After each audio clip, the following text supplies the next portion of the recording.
Oh man, this is gonna be good. Oh yeah. If you guys haven't had a warm cup of miso soup at camp, you guys are missing out on life. This is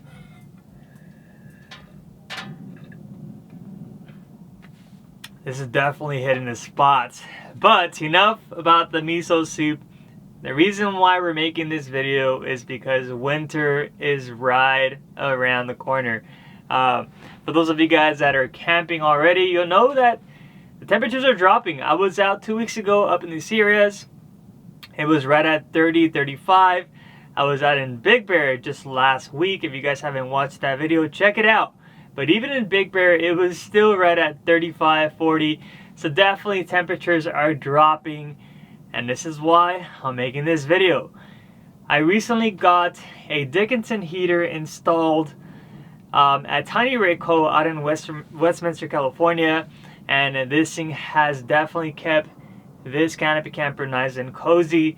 It's allowed me to just be off grid, be inside my canopy camper, sleep comfortable at night. It's definitely been a game changer. So we're going to talk about the details on this Dickinson heater and why I decided to go with it. And I'm also going to touch base on other products that I had that worked for me before installing this on my canopy camper.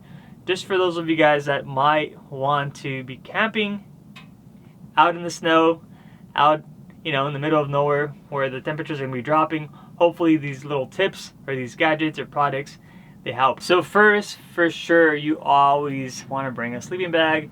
This is all common sense, guys, but I just want to let you know because sometimes you'll be surprised. You forget, you're not prepared, and you're camping, you're freezing, and you just have a really bad experience and possibly even, determine, hey, maybe this is not for me. So going prepared, staying warm, and these cold nights definitely is a must. So I would recommend a 0-degree sleeping bag. I've had my sleeping bag. It's a Coleman. It's not a fancy brand, but it is -0. I've had it for about 8 years and it works absolutely great. Another thing, maybe a buddy heater. A buddy heater is something that I still have as a backup. It runs off propane. It does have a tilting sensor. If it tilts, it shuts off. And it's a very inexpensive item that you can buy at Walmart, any type of sporting goods. And it does keep you warm. And they do have, I think, maybe 3-4 models, different sizes. I do recommend maybe the Mr. Buddy heater, the medium-sized one. That will definitely do the job. Just be a little careful with it, just because the mesh or the grill that does go on that Mr. Buddy heater does tend to get warm. And if it tips over, it is going to shut off, but that grill will burn your toes, it'll burn your sleeping bag, it'll burn through your mattress. So that's something you definitely want to look out for. But it is a great option if you're going to be putting it on a lid, or maybe, inside an annex or inside a gazelle, a ground tent. Just make sure you keep it away from anything that can melt. Now, third option that's a little more expensive, but in my opinion is probably one of the best options out there, would be a diesel heater. There's a company by the name of Intoxventures. If you guys haven't checked out my review on that diesel heater, it's probably one of the best solutions out there at the moment. So it's basically a diesel heater inside a Pelican box, so it makes it completely element proof, very rugged, and it does run off of diesel, so you don't have to worry about looking for the green canisters for the buddy heater if it ever gives out or if you run out. You can always just hit up a local gas station, get some diesel, and you are back in action. So those are 3 things that I recommend for those of you guys that are planning on camping in, you know, this next upcoming winter. I'll be putting the link for those 3 items down below in the description. But now we get to talk about what I recently installed and the option that I have now. So this is a Dickinson heater. It's a very well-known furnace or fireplace, whatever you want to call it, in the yacht community. A lot of yachts have these fireplaces or furnaces. A lot of sailboats have them. And a company by the name of GP Factor decided it would be a great idea, which it is a great idea, to make a bracket to be able to incorporate and bring it into the overland community in these Alu-cab Canopy campers. Now, one of the main reasons why I decided to go this route is because I wanted to maximize space inside this small bed.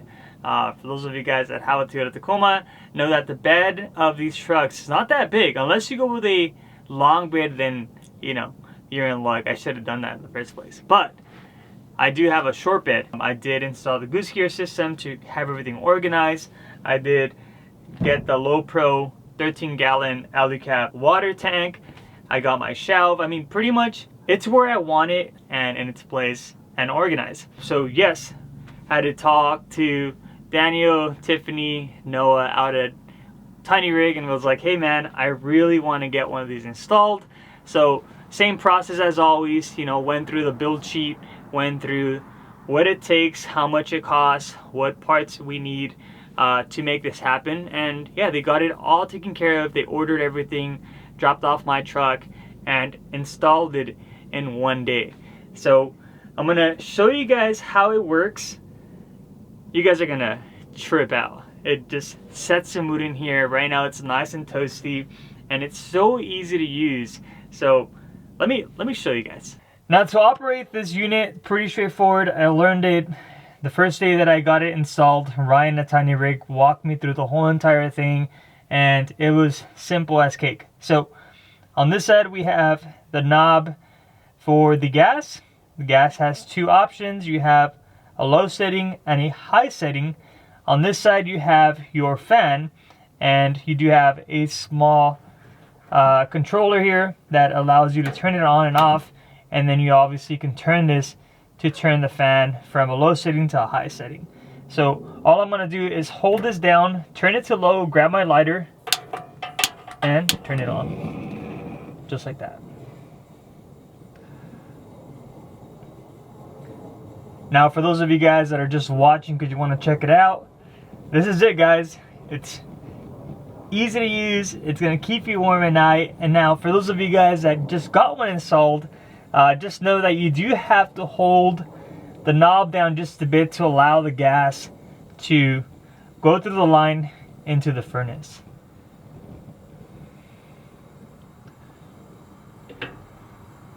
And that's pretty much it.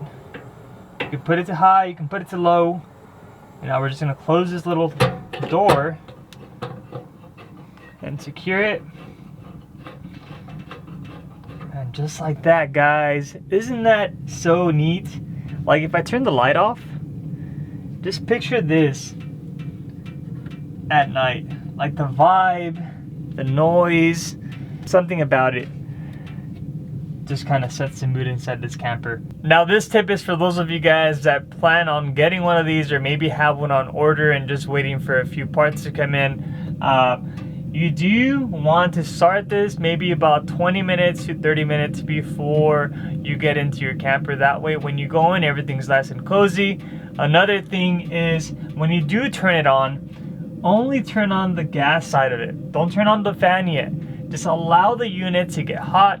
That way when you go inside and you turn the fan on, it releases all that hot air into the cab or into the canopy camper, and this place gets toasty in a matter of minutes. But guys, overall, this unit has been a game changer for me. I absolutely love camping because of it as well. I get to stay warm, and right now that winter is just right around the corner, I'm gonna be using this at camp all the friggin' time. So if you guys have any more questions about this, maybe I missed a few things here and there, you can always feel free to contact TinyRig Co on Instagram, through the website. I'll be putting all their information down below, so hit them up with any questions.